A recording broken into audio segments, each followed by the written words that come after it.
Hey, bonjour tout le monde, j'espère que vous allez bien. Je suis Xavier, alias Xavki. Vous pouvez me retrouver bien sûr sur la chaîne YouTube dans plein de vidéos, plus de 1600 vidéos maintenant. On poursuit sur notre infrastructure cloud déployée sur le cloud public d'Infomaniac.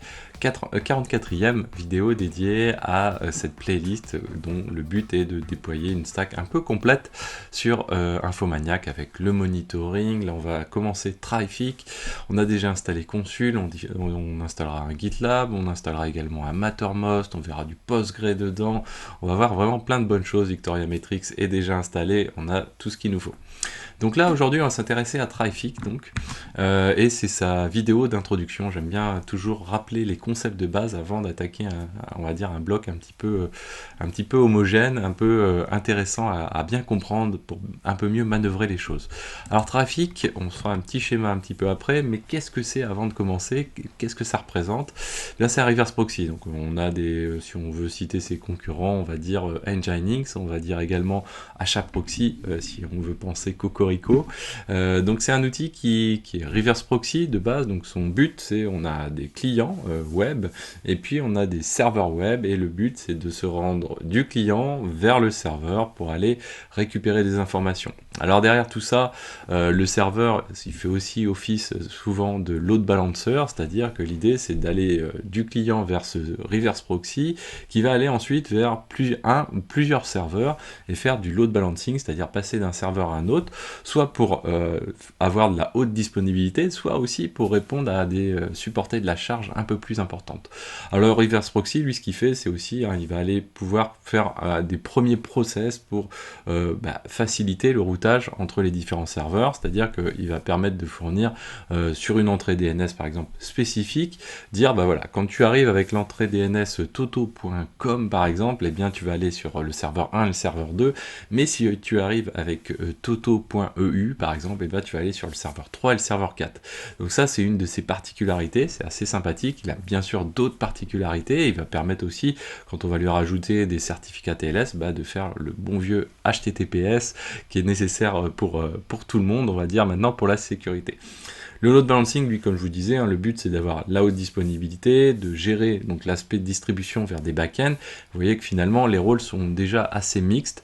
Maintenant, on peut quand même relativement dire que la plupart des reverse proxy font office de load balancer, pour la plupart, en tout cas ceux que je connais.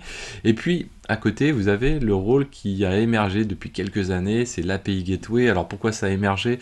Eh bien, d'un côté, on a l'arrivée des microservices qui sont quelque chose d'important dans les infrastructures, donc la démultiplication des microservices qui ont amené, eux, le développement de besoins accrus de communication entre services ou entre microservices de différentes manières, soit avec des message queues par exemple qui permettent ces choses-là, mais également via des API qui fournissent différents types d'API, des REST ou autres derrière, GraphQL, etc. Peu importe, nous, derrière, ce qui s'est développé, c'est le rôle d'API Gateway, c'est-à-dire vraiment une porte d'entrée vers un ensemble d'API, et on repasse, quoi qu'il arrive, par cette porte d'entrée pour être routé vers la bonne API. Alors vous voyez que ça ressemble vraiment de très très près au reverse proxy. Alors quelles sont les particularités?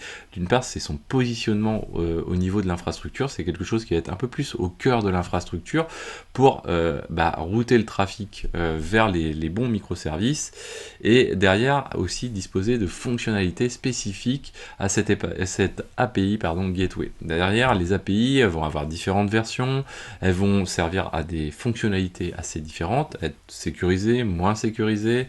Il y a vraiment beaucoup on va dire, d'éléments à prendre en compte pour notamment manipuler les requêtes HTTP qui sont reçues pour ces API, et derrière pouvoir les envoyer vers les bons serveurs, toujours.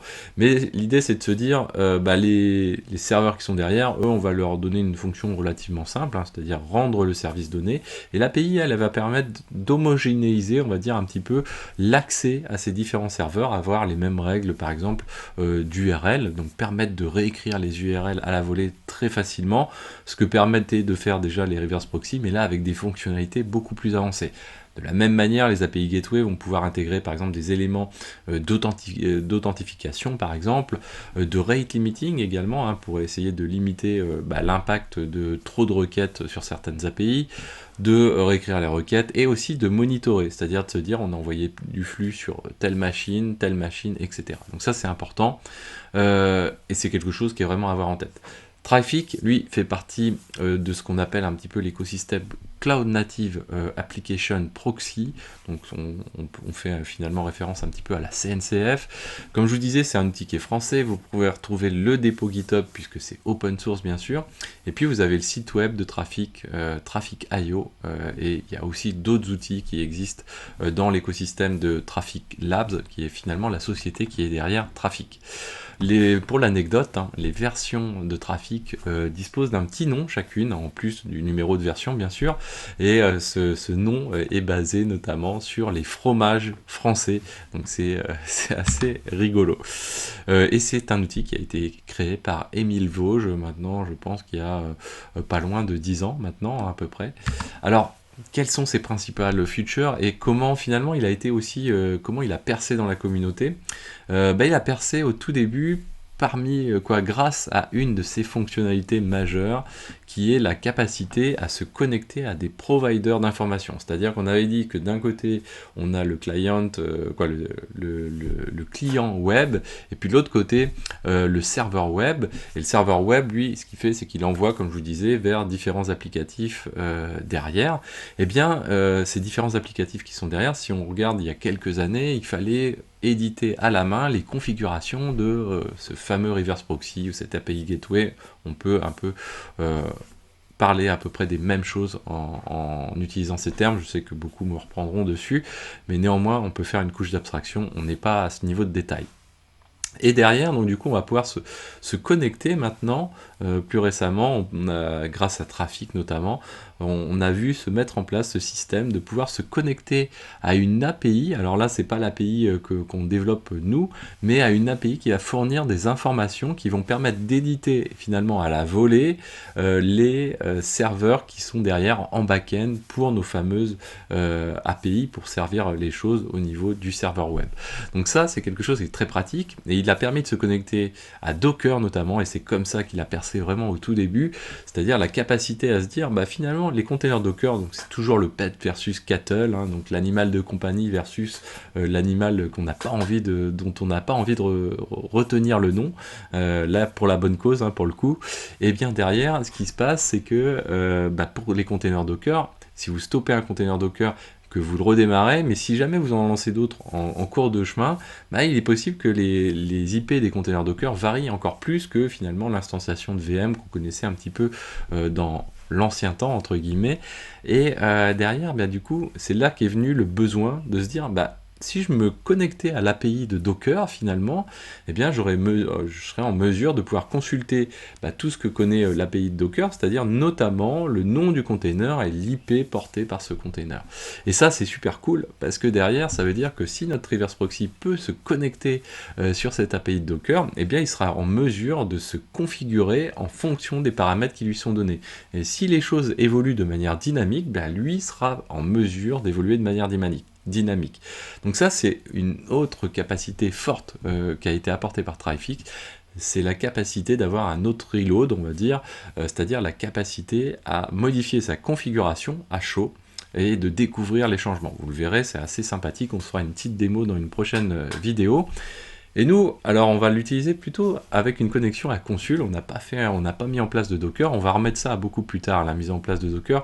Nous, on va plutôt s'intéresser même à Kubernetes un petit peu plus tard, mais il peut aussi se plugger sur d'autres providers, type Nomad, ECS, etcd, Zookeeper, HTTP, vous voyez qu'il y a vraiment beaucoup de choix possibles. Donc là, ce qui est important, c'est aussi, dans ces futures, c'est cette capacité à avoir une conf dynamique grâce à cette connexion à un provider. Et puis également, il a une autre fonctionnalité qui était, en tout cas il y a maintenant presque 10 ans, vraiment à la pointe finalement, c'est la capacité à générer des certificats Let's Encrypt à la volée packagé directement grâce à Traefik, c'est-à-dire on n'y touche pas du tout, et c'est Traefik qui manage l'intégralité, c'est-à-dire le challenge, donc les différents challenges, même un DNS, HTTP et autres, et puis il va gérer aussi le renouvellement automatique des certificats, c'est-à-dire sans installer certbot ou quoi que ce soit, c'est directement intégré à Traefik, et c'est lui qui va se dire, ah ok, bah là il reste que 15 jours sur le certificat, et bah écoute, je vais m'occuper de renouveler ce certificat. Et ça c'est assez cool, c'est quelque chose qui est très très pratique. Et puis également, c'est un des rares reverse proxy à disposer, alors ils en disposent tous, hein, mais d'une vraie interface graphique, on va dire. Bon, c'est vrai qu'il y en a quand même, j'abuse un petit peu en disant ça, il y en a quand même pas mal qui en ont. HAProxy a aussi une interface graphique, mais là, du coup, on peut bénéficier de cette interface graphique de Traefik, et je la trouve vraiment assez sympa pour visualiser les choses. Vous allez voir qu'elle est assez cool. Ensuite, du coup, eh bien, quels sont les concepts à retenir de Traefik? Alors là, je vais vous citer les points, on va se faire un petit schéma juste après. La première chose, c'est le entry point. Alors comme son nom l'indique, finalement, c'est tout ce qui arrive en front-end. D'ailleurs, si on devait le comparer par exemple à une conf HAProxy, on va parler du front-end. Là, pour le coup, c'est le point d'entrée. Et ce point d'entrée, finalement, ça va être, on va le définir avec des caractéristiques qui vont être globalement l'interface, le port, et on va dire les protocoles qui va pouvoir servir, comme TCP, UDP par exemple. Et puis également, derrière, on va pouvoir gérer dans ce entry point déjà des éléments de redirection, notamment si on fait du HTTPS. On va pouvoir gérer également l'aspect configuration du TLS. Donc là, c'est plutôt sur cette brique-là d'entrée où ça va se passer. Ensuite, on a la notion de routeur. Donc le routeur, c'est une étape intermédiaire qui va permettre de dire, bah, écoute, on va définir un paquet de règles globales qui vont être portées par le routeur. On va pouvoir connecter différentes règles et cumuler au niveau de ce routeur, et c'est lui qui va être en charge de gérer finalement ces manipulations à la fois en entrée ou en sortie également. C'est-à-dire que quand on a une requête entrante, eh bien, ça va passer dessus, mais il y a une réponse qui arrive également derrière. Mais on est capable de manipuler les deux flux qui entrent ou qui sortent. Et comment on manipule ces flux? Bah, c'est grâce à ce qu'on appelle des middlewares. Ces middlewares, c'est quoi? Bah, c'est des règles spécifiques pour faire des manipulations au niveau de ces paquets notamment. Soit ça va être de la réécriture par exemple d'URL, ça peut être l'intégration de basic auth, hein, c'est-à-dire avec un login password, nous c'est ce qu'on mettra en place juste pour sécuriser l'entrée, on n'a pas besoin que tout le monde vienne dessus, compresser les flux, et avoir des retries, c'est-à-dire que si le serveur qui est en back-end ne répond pas, bah, Traefik va avoir l'intelligence de se dire « Ah ok, je vais réessayer ailleurs et je vais envoyer ma requête sur éventuellement un autre service. » Rate limité, on en parlait tout à l'heure, le but c'est de limiter par exemple le nombre de requêtes à la seconde envoyées sur une API donnée, whitelistée, c'est super important pour faire de la sécurité et se dire bah il n'y a que les IP qui ont le range X ou l'IP Y qui a le droit à aller directement sur ce serveur-là pour ce type de requête. Et puis on peut les chaîner du coup, c'est-à-dire qu'on va cumuler les middleware, et vous allez voir que c'est quelque chose d'assez sympathique. Les middleware sont soit TCP, soit HTTP, hein, donc on peut manipuler vraiment les choses. Vous avez ici hein, une page finalement de documentation où on va retrouver ce principe-là de l'ensemble, la liste un petit peu des manipulations qui sont possibles. Alors là c'est que sur le HTTP, et vous avez une documentation et avec des exemples à chaque fois. Donc vraiment allez voir la documentation de Traefik, vous voyez qu'elle est très bien faite, si on zoome un petit peu, parce que derrière on a des exemples à la fois pour quand on configure avec Docker, on configure avec Kubernetes, on configure avec les fichiers YAML en format YAML ou en format TOML, ou encore comment on le fait quand on utilise consul catalogue. Alors ça on le verra plus tard, vous allez voir que ça va être vraiment notre cheval, notre dada on va dire. Donc ça c'est quelque chose de sympa, et puis on retrouve la même chose pour le TCP, vous voyez ici, alors il y en a moins mais on en a quand même, donc ça c'est assez cool. Et puis derrière on va parler de service. Service, si on devait prendre HAProxy par exemple, la configuration HAProxy, eh bien c'est ce qu'on appelle les backends, c'est-à-dire la liste des serveurs qu'on va vouloir servir par donc ce flux rentrant grâce au entry point et ensuite au routeur. Donc ça c'est vraiment quelque chose qui est assez classique hein, quand on regarde les outils de ce type. Alors si on fait un petit schéma, ça va reprendre ce schéma là finalement, on va avoir quoi? On va avoir notre entry point qu'on va retrouver ici, entry point. Alors on va en avoir même plusieurs hein, au niveau d'une instance Traefik, parce que derrière vous allez voir, par exemple si on fait du GitLab, avoir un GitLab, bah, il va falloir servir du HTTPS, mais il va falloir aussi servir du TCP, par exemple, pour la partie connexion SSH nécessaire pour GitLab, pour pouvoir faire, bah, par exemple, un Git clone, hein, tout simplement. Donc là, on a le entry point. Le but, c'est de servir derrière bah, nos fameux services. Donc nos services, c'est la déclaration finalement de serveurs qui sont en back-end derrière. Donc là, c'est pas porté spécifiquement par Traffic, mais c'est son objectif, hein, c'est d'aller, hop là, on va le faire comme ceci, voilà, hop. On va avoir différents serveurs derrière, voilà, on va dire serveur 1, serveur 2 par exemple, si on fait du load balancing. Et là, du coup, on est hors trafic, hein. Là, on a déjà routé les éléments, on peut changer un petit peu de couleur, on va dire, voilà, comme ceci, ici comme ceci. Et puis derrière, donc du coup, on a dit, on a les fameux routeurs. Donc les routeurs, ils vont se situer ici, on va les remettre en blanc, hein, quand même, on est dans trafic, routeurs, comme ceci. Et ces routeurs, donc du coup, on va avoir le cheminement suivant, hein, c'est qu'on va passer de entry point vers routeur, de routeur ensuite vers service, et ensuite, quand on ressort, bah, Traffic il va être capable d'envoyer vers les IP et les ports qui correspondent à nos différents back-ends pour servir un élément donné. Donc si on doit se le représenter, c'est que par exemple, on arrive avec une URL derrière, devant, pardon. Donc cette URL, ça, on va être sur du https xavki.blog par exemple. Et ce https, donc là c'est notre client qui arrive, hein, juste à ce niveau-là. On va se le mettre comme ça. Donc c'est notre client qui arrive ici avec sa requête, avec des éléments, un body hein, potentiellement, et même souvent un body qui peut être contenu dedans. On va arriver, donc là on est hors trafic, hein, on est avec un client web quelconque, et derrière on arrive sur un entry point. Ces entry point, ça va être derrière, bah, par exemple, un entry point qui va être du HTTPS. On va dire qu'on est sur du 443 dans notre cas de figure, et dans ce cas de figure là en tout cas. Et puis derrière, bah, on va pouvoir dire bah, ça correspond finalement à l'interface ENS 0 par exemple de notre machine, donc qu'elle soit virtuelle, physique ou même autre. C'est comme ça qu'on va pouvoir faire l'association des choses. Et ensuite, bah, du coup, va arriver le routeur. Le routeur, lui, ce qu'il va faire, c'est qu'il va reprendre les choses et on va dire, bah voilà, on a un routeur qui va s'appeler X, qui récupère le entry point qui est devant. Donc lui, on va lui attribuer un petit nom, en fait, hein, pour pouvoir... hop là. Ici, on va l'appeler, par exemple, HTTPS. Alors, c'est souvent le terme qui est utilisé, ou TLS, peu importe. Ben, nous, on va l'appeler, par exemple, entry 1, par exemple. Et là, ce qui va se passer, c'est que le routeur, lui, on va lui dire, écoute, tu vas t'occuper, tu vas être un routeur de type HTTP, et tu vas t'occuper de entry 1, par exemple, de cette manière-ci. Et c'est là qu'intervient ensuite, du coup, les fameux middleware derrière. Donc, du coup, hop, on va avoir un ensemble de middleware, qui eux vont avoir un petit nom également, hein. Du coup, par exemple, on va avoir un middleware qu'on peut appeler, on va l'appeler nous, allez, on va en appeler un comme ça, middle 1 par exemple. Et du coup, ce qui va se passer, c'est qu'on va avoir ici dans notre déclaration de routeur, on va pouvoir dire bah, sur HTTP et entry 1 par exemple, pour faire l'association finalement entre le entry point et les middleware, on va dire bah, là tu as du middle 1. Donc il va réaliser les actions qui sont nécessaires à la fois pour le flux rentrant, mais aussi éventuellement sur la réponse qui va vouloir ressortir et retourner vers le client.